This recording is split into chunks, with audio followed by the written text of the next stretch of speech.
The skinny little boy with dirt traced across his face and hands cut from work in a factory in which he makes scraps of money daily in order to support on the rest of his family, sits on the porch of a house with more people than it can hold.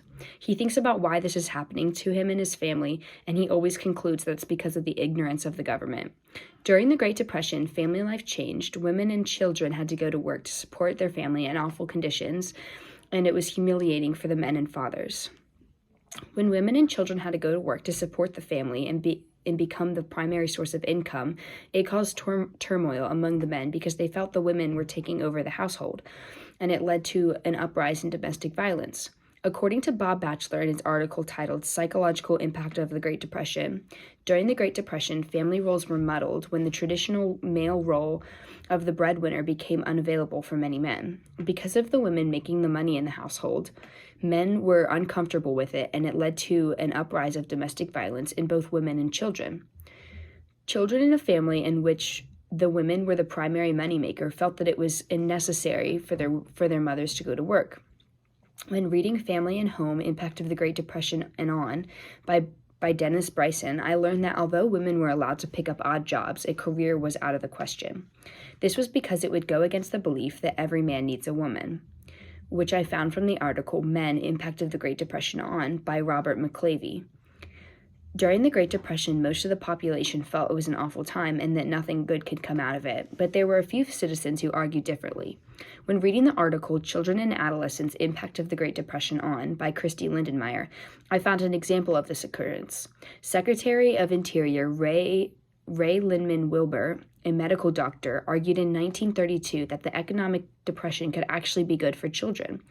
Families with less money to spend, Wilbur concluded, would be forced to depend on each other and live a more wholesome home life. Wilbur's argument goes against the contrary belief that the Great Depression was a morbid time and nothing positive came out of it. In terms of government help, they issued health care and financial aid, which was available for only select individuals.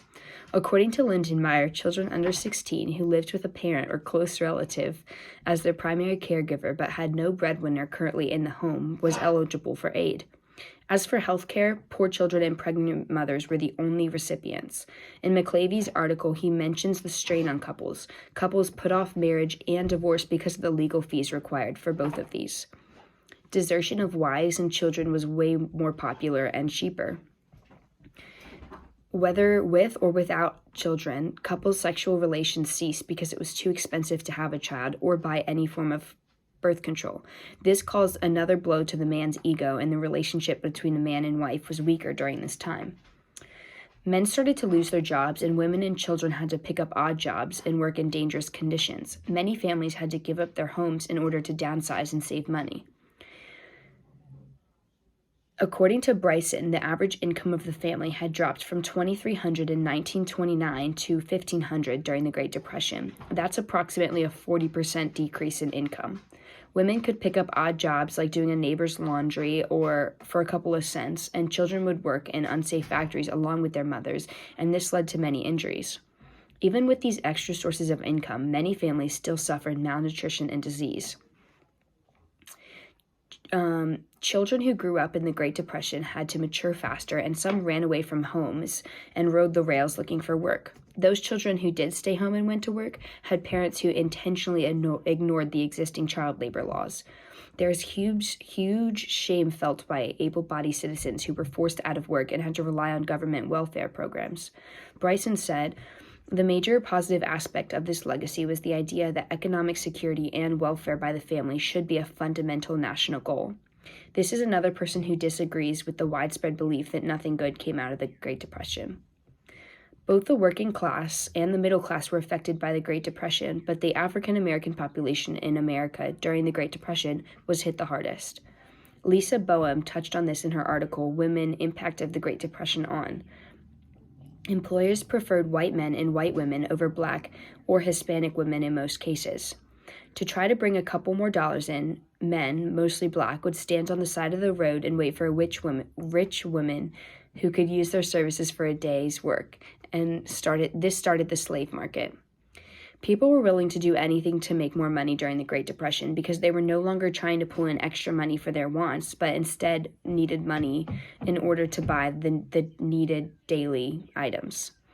Many critics lambasted laboring women for robbing men of much-needed jobs, overlooking the fact that most of these jobs they didn't take because they were classified as women's jobs, as well as critics blaming women's work relief programs would discriminate against women, and the New Deal welfare state would discriminate against women, as well as regulated black families to second-class status. During the Great Depression, mental health receded, especially in men, because they were no longer able to support their families, and that was like losing your manhood to them.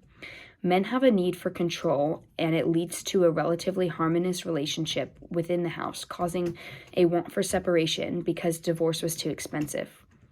Unemployed men felt like they were failures because they couldn't provide for their families, and it was even more humiliating to apply for relief, and found themselves at home bothering their wives, making quarrels more frequent between them.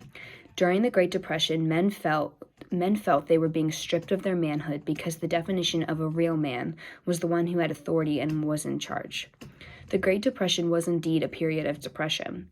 People were sad and gloomy because they wouldn't be able to provide for themselves or their families. Batchelor said that the national suicide rate increased from 14 people per 100,000 in 1929 to an all-time high of 17.4 per 100,000 people in 1933. Not just common people committed suicide. James R. Reardon, president of the New York Trust Company, killed himself in November of 1929 because of the deep shame he felt over losing other people's money as well as his own funds. According to Batchelor, to help take people's minds off the current situation, the movie industry diverted people's attention. The stock market crash destroyed the nation's feeling of invincibility and caused many people to become anxious. The Great Depression left an invisible scar on the nation's people. The Great Depression left an emotional and physical scar on the nation's people, and anyone who lives through this day and age can agree. The Great Depression caused family order to change due to the fact that women and children had to go to work to support their family in awful conditions, which caused humiliation among men and fathers. In addition, society classified black families to second-class people. And lastly, the Great Depression made mental health decline in the United States.